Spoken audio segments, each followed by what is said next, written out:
ایسی عورت کو نہیں رکھ سکتا تھا۔ تو میرے بھائیوں، میری ماں اور بہنوں، یہ تیسرا کام ہے جس کے کرنے والے پر اللہ کے رسول نے لعنت کی ہے۔ جو عورتیں گدنا گدواتی ہیں، ٹیٹو بنواتی ہیں یا آئی برو سیٹ کرتی ہیں، ایسی عورتوں پر بھی اللہ کے رسول نے لعنت کی ہے۔ اور آگے بڑھیے، نمبر 4، تصویر بنانے والے کے اوپر بھی اللہ کے رسول نے لعنت کی ہے۔ آپ نے فرمایا لعن اللہ المصور، اللہ کی لعنت و تصویر بنانے والوں کے اوپر۔ آپ نے یہ بھی فرمایا کہ قیامت کے دن سب سے دردناک عذاب تصویر بنانے والوں کو ہوگا، یضاہئون خلق اللہ، کیونکہ تصویر بنانے والے اللہ کی تخلیق کا مقابلہ کرتے ہیں۔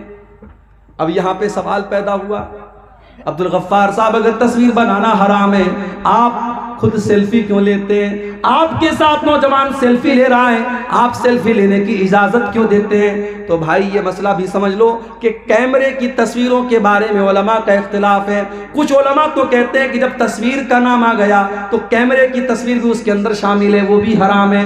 لیکن بہت سارے علماء کا یہ کہنا ہے کہ کیمرے کی تصویر وہ تصویر نہیں ہے جس کا حدیث کے اندر ذکر کیا گیا ہے، کیونکہ حدیث میں یہ کہا گیا کہ تصویر بنانے والا اللہ کی تخلیق کا مقابلہ کرتا ہے۔ جیسے اللہ نے ہمارے ہاتھ بنائے، اللہ نے ہمارے پیر بنائے، تو پینٹنگ بنانے والا جب پینٹنگ بناتا ہے تو وہ ہاتھ بھی بناتا ہے، وہ پیر بھی بناتا ہے، وہ چہرہ بھی بناتا ہے، وہ ناک بھی بناتا ہے۔ فوٹو کھینچنے والا تو کوئی کام نہیں کرتا، وہ تو کیمرے کو کلک کرتا ہے اور فوٹو کھینچ لیتا ہے۔ تو کیمرے کے اندر جو فوٹو آتا ہے وہ در حقیقت ایک شیڈو ہے، ایک عکس ہے، وہ تصویر نہیں ہے جس کے اوپر حدیث میں لعنت کی گئی ہے۔ بہرحال یہ علماء کی ایک بڑی جماعت کا فتویٰ ہے، اس لیے کیمرے کی تصویر کے بارے میں گنجائش ہے۔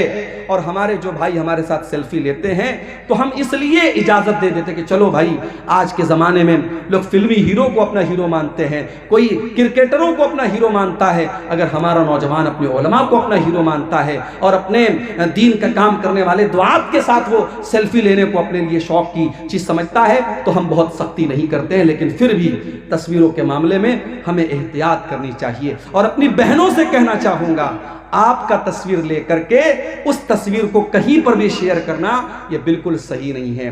ہماری بہت ساری مسلمان بہنیں وہ اپنے اسٹیٹس پر اپنی تصویر لگاتی ہیں، نیا کپڑا پہنا جلدی سے انسٹاگرام پہ فوٹو ڈال دیا، فیس بک پر فوٹو ڈال دیا۔ آپ کے اسی کٹیہار اور پورنیہ کی کئی مسلمان لڑکیوں کو میں جانتا ہوں جو بہت فیمس ہیں، انسٹاگرام پر بہت فیمس ہیں، فیس بک کے اوپر بہت فیمس ہیں۔ وہ اس کے پہلے جب ٹک ٹاک چلتا تھا ان کے ویڈیوز بڑے وائرل ہوتے تھے۔ مسلمان لڑکیاں ہیں اور چھوٹے چھوٹے کلپ بنا کر کے وہ شیئر کرتی ہیں۔ جائز نہیں ہے میری بہنوں آپ کا اپنے جسم کو اور اپنے چہرے کو کسی غیر کے سامنے دکھانا، یہ جائز نہیں ہے۔ اور سوشل میڈیا تو ایک پبلک پلیٹ فارم ہے، کوئی بھی دیکھ سکتا ہے، وہاں پر تو اس طریقے کی چیزیں ڈالنا بالکل بھی جائز نہیں ہے۔ تو تصویر کے معاملے میں بھی ہم بہت احتیاط کریں۔ 4 چیزیں ہو گئی۔ نمبر 5، اللہ کے نبی کے صحابہ کی کو برا بھلا کہنے والے کے اوپر بھی اللہ کی لعنت ہوتی ہے۔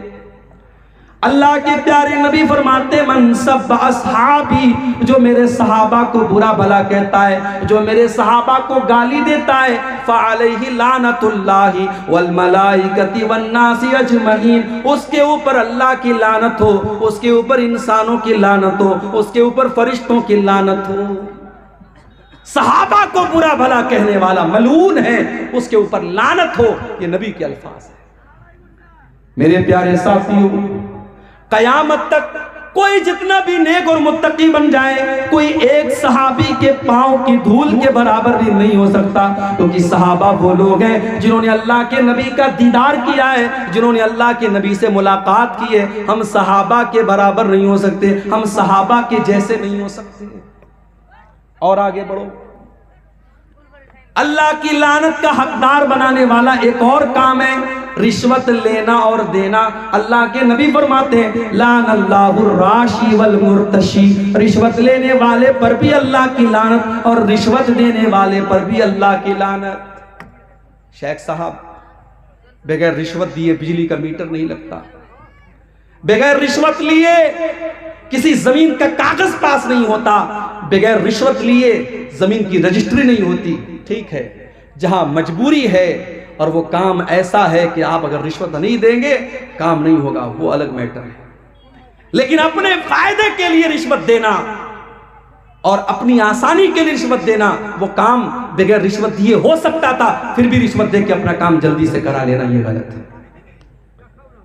مدرسوں میں نوکریاں ہو رہی ہیں، وہاں پر بھی رشوتیں چل رہی ہیں، اور ایک انسان حقدار ہے، اس کے پاس ڈگری ہے، علم ہے، سب کچھ ہے، 5 لاکھ روپیہ مدرسے کی کمیٹی کو نہیں دے گا، مدرسے والے اس کو نہیں رکھیں گے، اور اس میں اگر نہیں دیا مدرسے والے ایسے انسان کو رکھیں گے جو 5 لاکھ روپیہ دے دے، چاہے وہ انگوٹھا چھاپ ہی کیوں نہ ہو، فرضی ڈگری لے کے آیا ہو، تب بھی اس کو رکھ لیں گے۔ علماء نے یہ بھی لکھا ہے جہاں یہ حالات پیدا ہو جائیں اور آپ کو پتا ہو اگر ہم نے یہاں رشوت نہیں دی، ہم نے پیسہ نہیں دیا، تو یہاں ایک حقدار کا حق مارا جائے گا اور ایک نالائق آدمی اس عہدے پر اور اس چیز پر قابض ہو جائے گا۔ وہاں مجبوری کی وجہ سے، چونکہ رشوت دے کوئی شوق سے نہیں دیتا ہے، لینا یہ شوق ہو سکتا ہے، لینے والا اختیار سے لیتا ہے، دینے والا ہمیشہ مجبوری میں دیتا ہے، تو رشوت دینے والا ایسی مجبوری کے کیس میں اس کی اللہ تعالیٰ کیا اس کو چھوٹ مل سکتی ہے، مگر عام حالات میں مسئلہ یہی ہے، رشوت لینے والا اور رشوت دینے والا دونوں کے بارے میں اللہ کے نبی نے لعنت کا لفظ استعمال کیا۔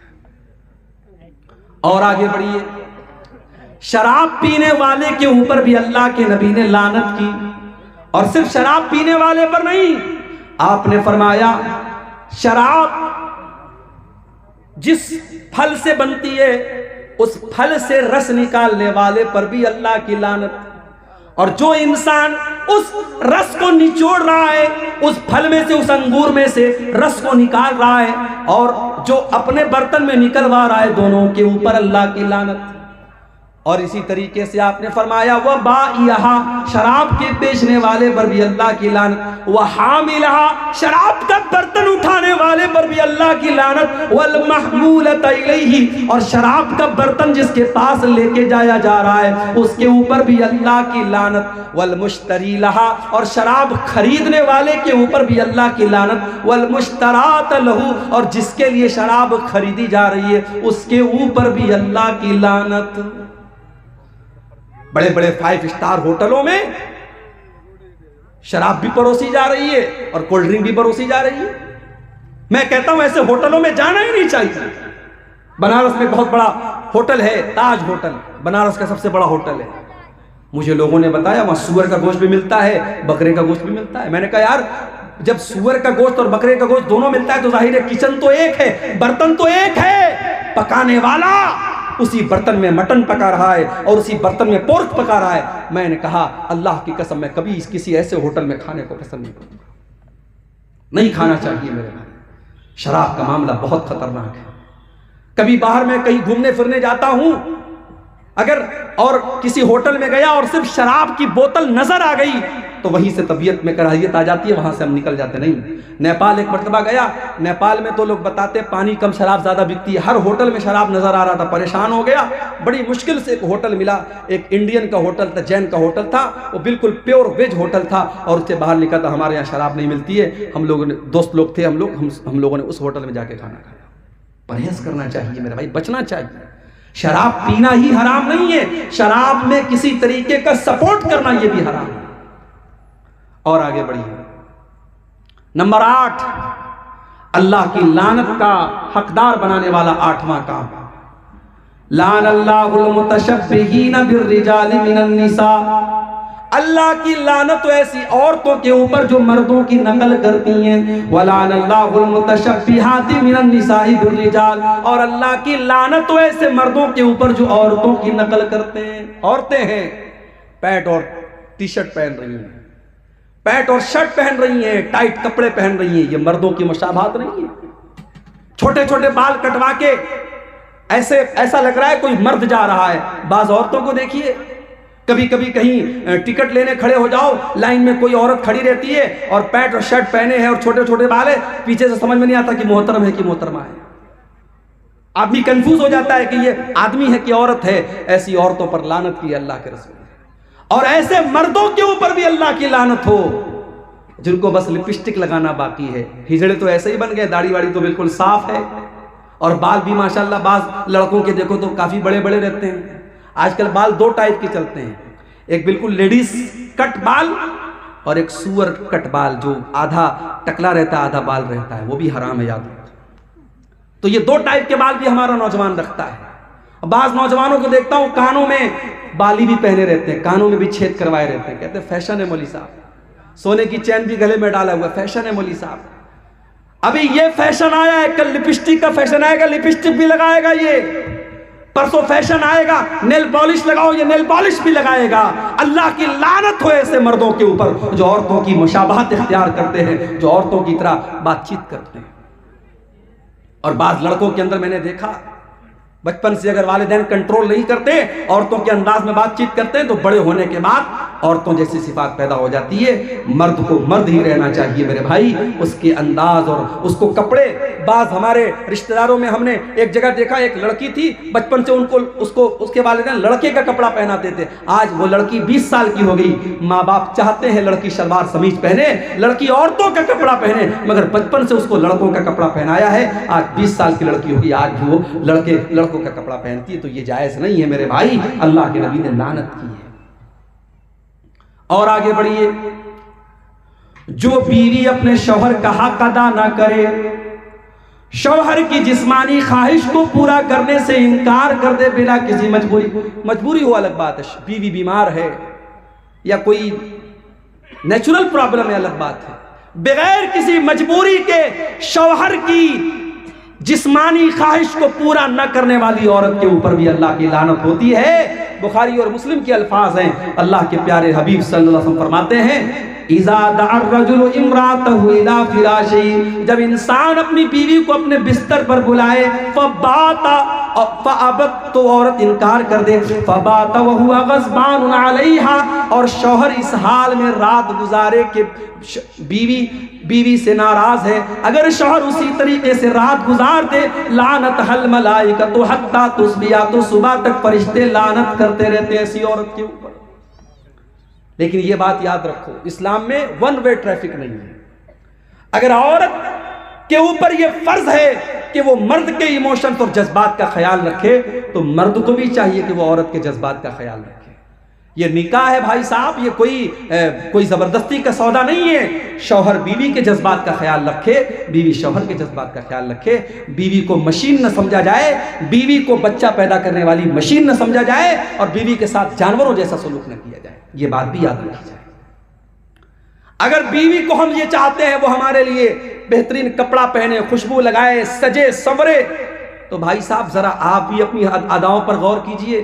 آپ تو ایکسپیکٹ کرتے اپنی بیوی سے کہ وہ میرے لیے خوب میک اپ کرے، سجے سنورے، اور آپ وہی بالکل بد شکل ہو کر کے، بال بالکل پراگندہ ہیں اور بدبو سے اٹے ہوئے ہیں، پسینے سے اٹے ہوئے ہیں، اور اس حالت میں اگر انسان اپنی بیوی کے پاس جاتا ہے تو یہ بھی غلط ہے۔ حضرت عبداللہ ابن عباس کہتے ہیں کہ جس طریقے سے میری بیوی میرے لیے سجتی اور سنورتی ہے، میں اپنی بیوی کے لیے سجتا اور سنورتا ہوں۔ تو بیوی شوہر کا حق ادا کرے، شوہر بیوی کا حق ادا کرے۔ اللہ کے رسول نے ایسی عورت کے اوپر لعنت کی ہے جو شوہر کا حق ادا نہ کرے۔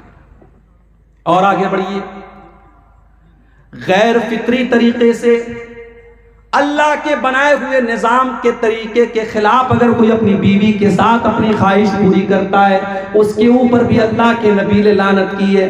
ملعون من اتى امرأته في دبرها، اللہ کے نبی فرماتے ہیں جو انسان اپنی بیوی کے ساتھ غلط طریقے سے، غیر فطری طریقے سے، جو نیچرل طریقہ ہے، جو اللہ تعالیٰ نے نظام بنایا ہے مرد و عورت کے درمیان ملاقات کا، اس نظام کے خلاف اگر جاتا ہے، غلط طریقے سے گندے ویڈیوز کو دیکھنے کے بعد اس طریقے سے اپنی بیوی کے ساتھ وہ کام کرنے کی کوشش کرتا ہے، ایسے شوہر کے اوپر اللہ کے نبی نے لعنت فرمائی۔ ملعون من اتى امرأته في دبرها، جو عورت کے ساتھ غیر فطری طریقے سے صحبت کرتا ہے، اس انسان کے اوپر بھی اللہ کی لعنت ہو۔ بہت کھول کھول کر کے الفاظ بیان کرنے کی ضرورت نہیں ہے، آپ ہوشیار سمجھدار ہیں، سمجھ لیجئے۔ آج چونکہ ہمارے نوجوانوں میں ایک کریز ہے انٹرنیٹ پر گندے ویڈیوز دیکھنے کا، اس کی وجہ سے بہت سارے لوگ ناجائز اور غلط اور حرام جو طریقے ہیں میاں بیوی سے ملاقات کے، وہ اپناتے ہیں۔ یاد رکھو میرے بھائی، یہ حرام اور ناجائز ہے اور اللہ کی لعنت کو کا حقدار بنانے والا کام ہے۔ اور آگے بڑھیے، نمبر 11، اللہ کی لعنت کا حقدار بنانے والا 11واں کام، کسی قبر کے اوپر سجدہ کرنا یا کسی قبر کے اوپر مسجد بنا لینا. کلیا چک میں ایک مسجد ہے، اہل حدیث کی مسجد ہے، وہاں باقاعدہ مسجد کے اندر قبر ہے، قبر مسجد کے اندر ہے، اور نماز ہو رہی تھی، میں گیا، مجھ سے امام صاحب نے دھیرے سے کہا مولوی صاحب یہاں قبر ہے، آپ تھوڑا سا تقریر میں بول دیجئے گا. بہت سارے علماء یہاں بول کے گئے لیکن اصلاح نہیں. میں گیا، میں نے کھلے عام تقریر میں کہا یہ حرام ہے اور آپ کی نماز خطرے میں پڑ رہی ہے، آپ کی نماز قبول نہیں ہوگی اگر آپ مسجد کے اندر سے اس قبر کو نہیں نکالیں گے. بہرحال اللہ تعالیٰ نے توفیق دی ان لوگوں کو. بعد میں جب میں گیا تو لوگوں نے بتایا کہ اس قبر کو وہاں سے نکال کے انہوں نے مسجد کے کیمپس سے باہر کر دیا. ضرورت پڑنے پر قبر کو ٹرانسفر کیا جا سکتا ہے. اگر مان لیجئے کسی ایسی جگہ قبر ہے کہ وہاں قبر ہونا مناسب نہیں تو قبر کے اندر جو مردے کی ہڈیاں وغیرہ ہیں ان کو احترام کے ساتھ کسی کپڑے میں رکھ کر کے دوسرے قبرستان میں دفن کی جا سکتی ہے ضرورت پڑنے پر. تو قبرستان کے اوپر مسجد نہیں بن سکتی اور مسجد میں قبر نہیں بن سکتی. اللہ کے نبی نے لعنت کی ہے. لعن اللہ الیہود والنصارى اتخذوا قبور انبیائہم مساجد. اللہ کی لعنت و یہود و نصارہ کے اوپر، انہوں نے اپنے نبیوں کی قبروں کو مسجد بنا لیا. وہ اپنے نبیوں کی قبروں پر سجدہ کرنے لگے، انہوں نے اپنے نبیوں کی قبروں کے اوپر سجدہ کرنا شروع کر دیا.